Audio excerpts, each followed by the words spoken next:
انسانوں کی کامیابی کس میں ہے؟ اللہ تعالیٰ کے احکاموں کو ماننے میں انسان کی کامیابی ہے، یعنی کہ جو اللہ تعالیٰ حکم دے اسے ماننے میں ہماری کامیابی ہے اور اسی میں انسانوں کی بھلائی ہے۔ آج ہمارا سبق اسی کے بارے میں ہے۔ اعوذ باللہ من الشیطان الرجیم، بسم اللہ الرحمن الرحیم۔ وَقُلْنَا يَا آدَمُ اسْكُنْ أَنْتَ وَزَوْجُكَ الْجَنَّةَ وَكُلَا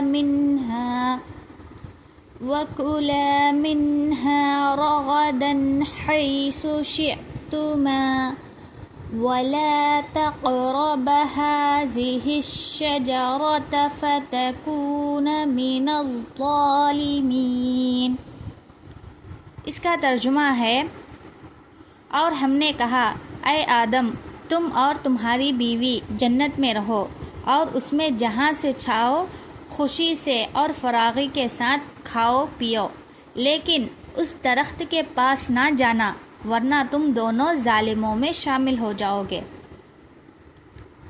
یہاں پر اللہ تعالیٰ نے کہا آدم علیہ السلام سے اور ان کی بیوی سے کہ تم جنت میں خوشی سے جہاں سے چاہو کھاؤ اور پیو، لیکن اس درخت کے پاس نہ جانا ورنہ تم ظالموں میں سے شامل ہو جاؤ گے۔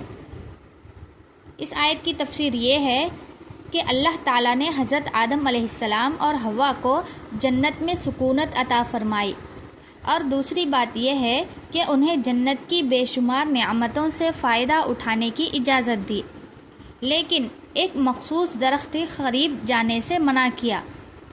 تیسری بات یہ ہے کہ یہ ممانعت آزمائش اور اللہ تعالیٰ کی اطاعت کا امتحان ہے۔ ممانعت یعنی کہ منع کرنا۔ اللہ تعالیٰ نے ان دونوں کو درخت کے پاس جانے سے منع کیا، کیونکہ اللہ تعالیٰ انہیں آزما رہا تھا۔ آزمائش اور اطاعت کا امتحان تھا ان کے لیے، نہ کہ کسی درخت کی ذاتی برائی کی وجہ سے۔ لوگ سمجھ لیتے ہیں کہ اس درخت کے پاس نہ جائے، اس درخت کے پاس نہ جائے، ایسا کچھ نہیں تھا اس میں۔ ان دونوں کے لیے اس میں آزمائش تھی اور اطاعت کی۔ اور چوتھی بات یہ ہے کہ ظالمین سے مراد یہ ہے کہ اگر اللہ کے حکم کی خلاف ورزی کی جائے تو انسان اپنے ہی اوپر ظلم کرتا ہے، کیونکہ اس کا نقصان خود اسی کو پہنچتا ہے۔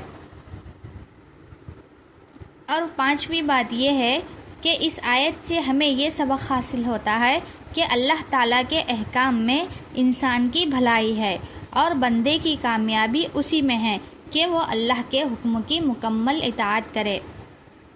اسی طرح کی اور بھی ویڈیوز دیکھنے کے لیے اس ویڈیو کو لائک اور چینل کو سبسکرائب ضرور کر لیجئے، تاکہ آپ لوگوں کو اس طرح کی اور بھی ویڈیوز دیکھنے کو ملے اور آپ لوگوں کو قرآن سیکھنے اور سمجھنے کا موقع ملے۔ اللہ حافظ۔ السلام علیکم ورحمۃ اللہ وبرکاتہ۔